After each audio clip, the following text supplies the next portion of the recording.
Muy buenas a todos y bienvenidos una vez más aquí a la cadena de bloques, y hoy vamos a hablar sobre por qué Bitcoin es un organismo vivo, ¿no? Porque existe esta suerte de Proof of Work, Proof of Life en este caso, con lo cual vamos a ver y os dejaré el artículo del que estoy hablando en la descripción del podcast, ¿vale? Para que lo podáis leer, el original. Pero antes de que leáis el original, recordaros un par de cositas. Tenéis podcast todos los jueves y domingos. Los domingos a veces se me complica y lo subo el lunes. En principio no pasará de ahí. Y luego podéis encontrarnos, ya sabéis, en @lacadenabloques en Twitter. Y además en Twitter encontraréis una newsletter, que no es una newsletter, es simplemente pues una lista en la que mando cada 2 semanas, que voy a empezar a partir de esta semana de aquí, este domingo. Tendremos podcast y además habrá newsletter hablando de, bueno, ya lo veréis, un tema, el que a mí se me ocurra. Ya tengo uno en mente, sé que os va a gustar, pero tendréis que esperar al domingo para descubrirlo. Dicho todo eso, vamos a ir con el podcast de hoy, que como digo es hablar sobre por qué Bitcoin se podría comparar, ¿no? O hacer una suerte de saltarnos un par de leyes del universo y decir que está vivo.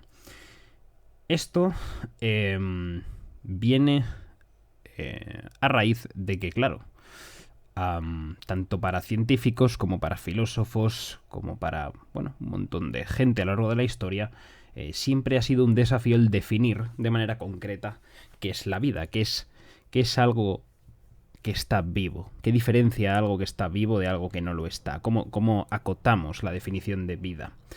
Bueno, pues básicamente tenemos aquí un montón de cuestiones, de preguntas, ¿no? ¿Están vivos los virus, las moléculas de ADN, los virus informáticos, los minerales producidos biológicamente? ¿Todo eso es vida? ¿No es vida? Bueno, pues Ralph Merkle, que es el inventor del hasheado criptográfico y además quien dio nombre al árbol de Merkle, de esto tenemos por cierto un podcast hablando de los árboles de Merkle, hizo el razonamiento de que Bitcoin es el primer ejemplo de una nueva forma de vida. Básicamente vamos a establecer por qué Bitcoin podría ser de hecho un organismo vivo y por qué digamos que Bitcoin y su hábitat puede influir, puede afectar al organismo que Bitcoin es. Vamos a hablar de todo esto y vamos a empezar por lo que hemos dicho. ¿Por qué es la vida, ¿no? Este concepto tan complicado. Y es una pregunta que, claro, el decidir si algo está vivo o no está vivo no depende, obviamente, de la definición que uno tenga de la vida. Es decir, la vida puede ser interminablemente compleja, con lo cual no nos puede resultar sorprendente que la pregunta de qué es la vida conduzca a un montón de respuestas diferentes que, no terminan de cuadrar en todos los casos. No siempre va a haber algo que, esto podría ser que esté vivo, pero no termina de encajar exactamente bien en la definición que hemos dado, con lo cual, digamos que lo que sí que podemos concluir es que la vida parece ser que podría ser un proceso, no una sustancia, no un algo está vivo, sino algo... O sea, no algo es vivo, sino algo está vivo ahora mismo, está en ese proceso de vida.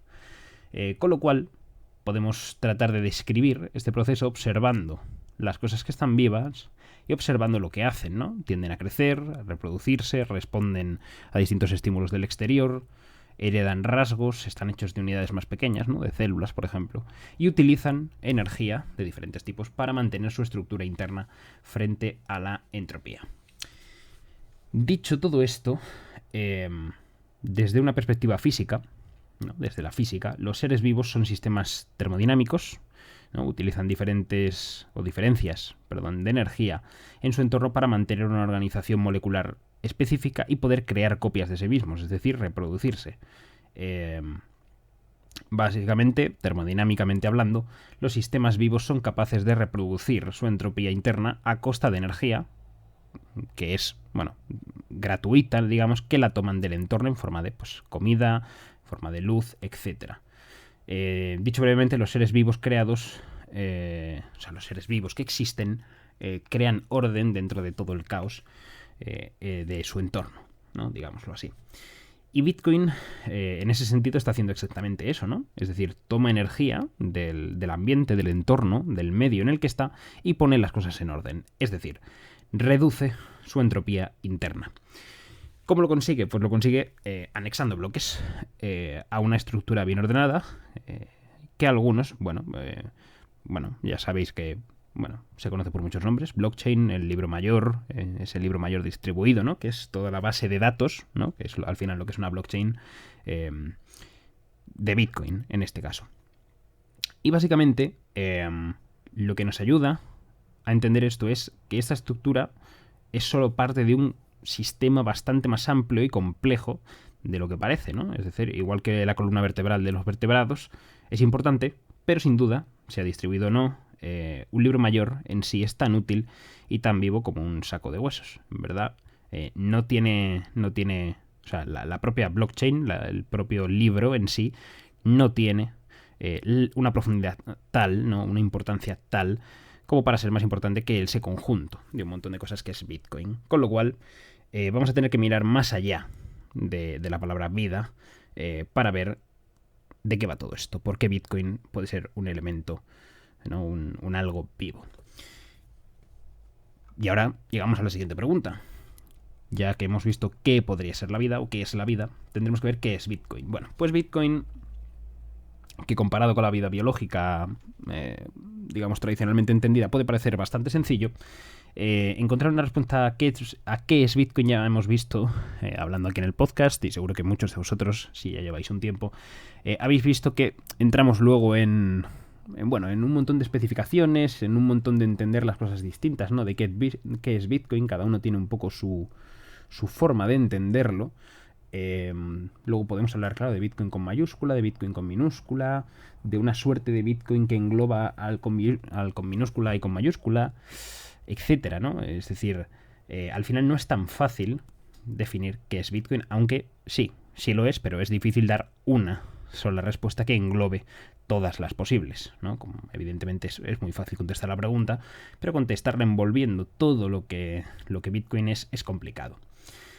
Dependiendo de, como digo, tu experiencia o lo que lleves en este mundo de Bitcoin, ¿no? En esta madriguera, podría ser una red de ordenadores, podría ser una revolución financiera, podría ser un modo de proteger tu riqueza, un sistema de pago, podría ser una capa global para liquidaciones finales, ¿no? Una alternativa a la banca centralizada, podría ser dinero sólido, podría ser una economía paralela, podría ser una expresión, ¿no? Un ejercicio de libertad de expresión, podría ser una burbuja, podría ser un esquema piramidal. Bueno, esto último ya sabéis lo que yo opino, pero bueno.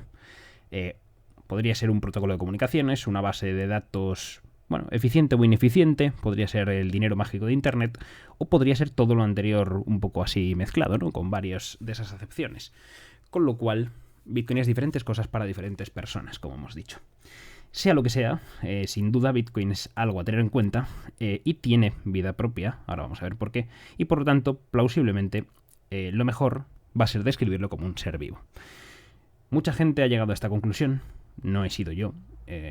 Independientemente, Bitcoin es descrito como un ejército de hormigas cortahojas en Mastering Bitcoin de Andreas Antonopoulos. Supongo que muchos le conoceréis, tenemos que hacer algún día un podcast sobre él. Un sistema biológico que trabaja conjuntamente sin un coordinador central. Atención, en fin, esto es interesante. El ratel, un animal que se usa a menudo para referirse a Bitcoin, ya que no le teme ni le importa nada, básicamente, que aparece, ¿no? En la portada de Programming Bitcoin de Jimmy Song. Y creo que también Dan Held le comparó la invención de Bitcoin con plantar un árbol, ¿no? Plantando Bitcoin, creo que también hay un libro por ahí de Dan Held, que algunos también lo conoceréis. Con lo cual, claro, examinando la especie, su código, la temporada, la sincronización, el suelo, la distribución y el cultivo, la comunidad, que eran esenciales para su éxito. De todos modos, digamos que el organismo de Bitcoin, ¿no?